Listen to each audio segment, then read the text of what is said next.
Hey guys, this side Manjita Agarwal. So जैसे कि हम देख सकते हैं कि हमने अपनी लास्ट वीडियोस में पैरेललोग्राम के बेस पर कुछ क्वेश्चंस को सॉल्व किया था। ये क्वेश्चंस हमने लिए हैं आर डी शर्मा की बुक से। इसका 17 चैप्टर है क्वाड्रिलेटरल, उसके बेस पर कुछ क्वेश्चंस हैं।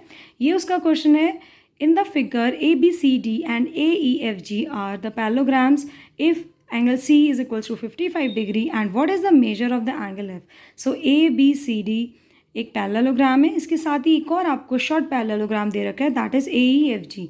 इस तरीके से दो पैरेललोग्राम आपके पास गिवन है, जिसमें दो पैरेललोग्राम में एक पैरेललोग्राम का एक एंगल गिवन है सी। अब आपके पास कुछ प्रॉपर्टीज़ गिवन होती हैं पैरेललोग्राम की। अब आपको एंगल सी गिवन है और पूछा गया है कि एंगल एफ बताइए। अब आपने फर्स्ट ऑफ ऑल देखा कि आप पैरेललोग्राम की कौन सी प्रॉपर्टीज़ यहाँ पर अप्लाई कर सकते हैं। सो पैरेललोग्राम की प्रॉपर्टी होती है कि opposite angles are equals and the sum of the adjacent angle is 180 degree.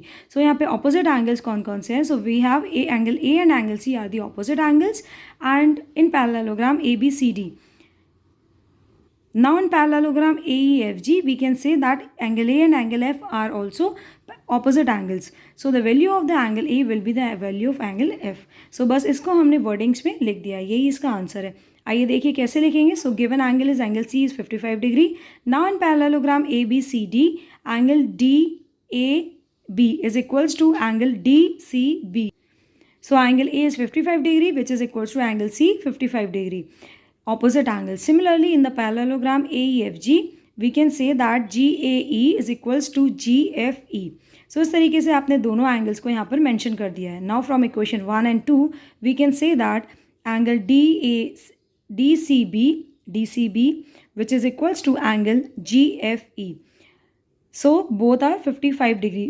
For example, if we have A equals to B and A equals to C, then we can say that C equals to B.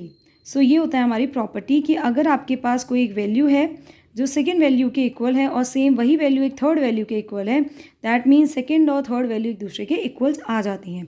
सो इस तरीके से जब आपने angle A को equal किया angle A से और सी को इक्वल किया आपने एंगल ए से, देन आपने एंगल ए को इक्वल किया एंगल एफ से, that means C angle C और एंगल एफ भी एक दूसरे के इक्वल्स आ जाएंगे। So from 1 and 2 we can say that angle D C B is equals to angle G F E which is equals to 55 degree. So इस तरीके से हमने इस क्वेश्चन को सॉल्व कर दिया। ऐसे ही कोई और क्वेरी है आपके पास, देन आप कमेंट कर सकते हैं और सॉल्यूशन वीडियो के माध्यम से ही प्रोवाइड कर सकते हैं। सो आज के लिए शुक्रिया, थैंक्स फॉर वॉचिंग।